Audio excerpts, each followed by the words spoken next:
Right details చూద్దాం. Telangana CM Revanth Reddy ఢిల్లీలో పర్యటిస్తున్నారు. సీఎం రేవంత్ రెడ్డితో పాటు డిప్యూటీ సీఎం బట్టి విక్రమార్క పలువురు మంత్రులు కూడా ఢిల్లీకి వెళ్లారు. ఇవాళ ఢిల్లీలో నక్సల్స్ ప్రభావిత రాష్ట్రాలపై కేంద్ర హోంశాఖ మంత్రి అమిత్ షా నిర్వహించే సదస్సులో తెలుగు రాష్ట్రాల ముఖ్యమంత్రులతో పాటు పలు రాష్ట్రాల సీఎంలు పాల్గొనున్నారు.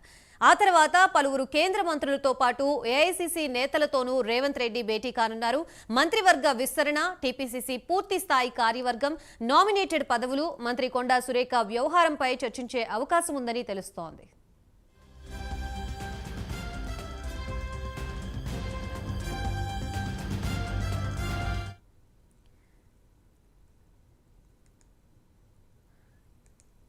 ప్రస్తుతం ఇదే అంశానికి సంబంధించి మనకి పూర్తి సమాచారం ఇవ్వడానికి మా నేషనల్ బ్యూరో చీఫ్ కళా సిద్ధంగా ఉన్నారు. కళా, చెప్పండి, తెలంగాణ సీఎం రేవంత్ రెడ్డి ఢిల్లీలో పర్యటిస్తున్నట్లుగా తెలుస్తోంది. ఈరోజు ఆయన షెడ్యూల్ ఏ విధంగా ఉండబోతుంది, అలాగే ఢిల్లీ పెద్దలకి ఆయన ఏ అంశాల మీద చర్చించే అవకాశం ఉంది? గాయత్రి, నిన్న రాత్రి 9 గంటలకు ఢిల్లీకి సీఎం రేవంత్ రెడ్డి చేరుకున్నారు. అయితే ముఖ్యంగా 2 రోజుల పర్యటన నిమిత్తం అన్నటువంటిది సమాచారం మాత్రం ఉంది. కానీ ఇంకా ఒక షెడ్యూల్ అన్నది క్లియర్ గా మనకు ఇన్ఫర్మేషన్ లేదు. అయితే ముఖ్యంగా ఈ రోజు ప్రధానంగా కలిసేటటువంటి షెడ్యూల్లో మాత్రము ముఖ్యంగా ఇప్పుడు 9:30కు అంటే ఈ రోజు తీవ్రవాద నిరోధక చట్టం మీద కేంద్ర హోంశాఖ నిర్వహించేటటువంటి సమ్మిట్ లో మాత్రము సీఎం రేవంత్ రెడ్డి పాల్గొంటున్నారు. ఎందుకంటే ముఖ్యంగా తెలంగాణ హోంశాఖకు సంబంధించినటువంటి ఏదైతే శాఖ వ్యవహారాలన్నీ చూస్తూ ఉన్నాడు కాబట్టి ఖచ్చితంగా తీవ్రవాదానికి సంబంధించినటువంటి సమ్మిట్ లో పాల్గొనాల్సి వచ్చింది సీఎం రేవంత్ రెడ్డి. అయితే ముఖ్యంగా ఈ సమ్మిట్ లో ఇతర రాష్ట్రాలకు సంబంధించినటువంటి వారు మహారాష్ట్ర, ఛత్తీస్గఢ్, ఒరిస్సా, జార్ఖండ్, ఆంధ్రప్రదేశ్ కు సంబంధించినటువంటి ఆ రాష్ట్రానికి సంబంధించిన అధికారులు కూడా ఈ యొక్క సమ్మిట్ లో పాల్గొంటున్నారు.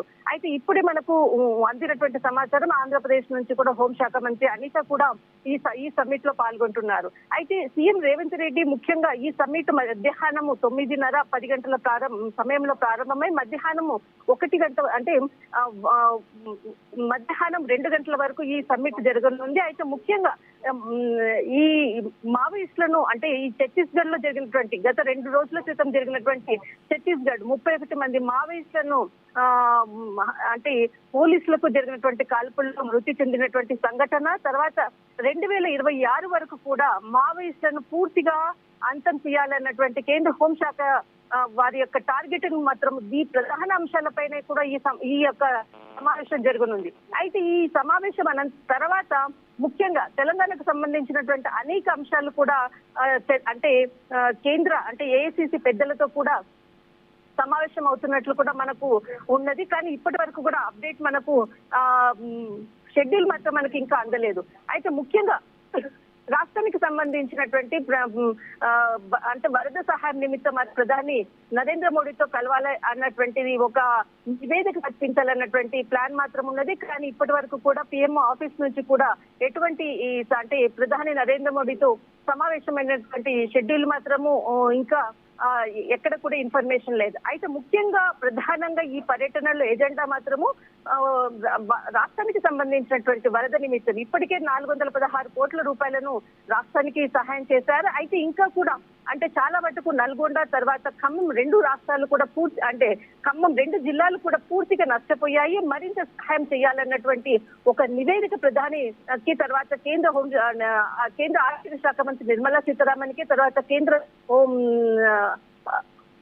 కేంద్ర హోంశాఖ మంత్రి కూడా కలవడం కూడా కొంత వాళ్ళ షెడ్యూల్లో ఉన్నది. కానీ ఇప్పటి వరకు కూడా ఎటువంటిది మాత్రం ఒక క్లియరెన్స్ లేదు. ముఖ్యంగా ఈ యొక్క మధ్యాహ్నం వరకు ఈ సమ్మిట్ అయిపోయిన తర్వాతనే, కంప్లీట్ అయిన తర్వాతనే ఇంకా పూర్తి వివరాలు తెలియాల్సి ఉంది. అయితే ముఖ్యంగా బట్టి విక్రమార్క అంటే వీళ్ళ అపాయింట్మెంట్, కేంద్ర మంత్రుల అపాయింట్మెంట్లు పూర్తి అంటే షెడ్యూల్ ఖరారైన తర్వాతనే బట్టి విక్రమార్క కూడా ఢిల్లీ వచ్చే అవకాశాలు ఉంది. ఇప్పటి వరకు కేవలం సీఎం రేవంత్ రెడ్డి మాత్రమే ఢిల్లీకి రావడం జరిగింది. పూర్తి షెడ్యూల్ మాత్రం ఖరారైన తర్వాతనే బట్టి విక్రమార్క వచ్చిన తర్వాతనే ఇంకా రేపు జమ్మూ కాశ్మీర్, తర్వాత మనకు హర్యానా యొక్క రిజల్ట్ రానున్నాయి. పూర్తి ఎగ్జిట్ పోల్ యొక్క కూడా కాంగ్రెస్ కి కూడా పూర్తి రిజల్ట్ రావడంతో ఈ రిజల్ట్ తర్వాతనే ఢిల్లీ నుంచి వెళ్ళేటటువంటి అవకాశాలు కూడా కనిపిస్తున్నాయి. గాయత్రి, రైట్, థ్యాంక్ యూ కళ.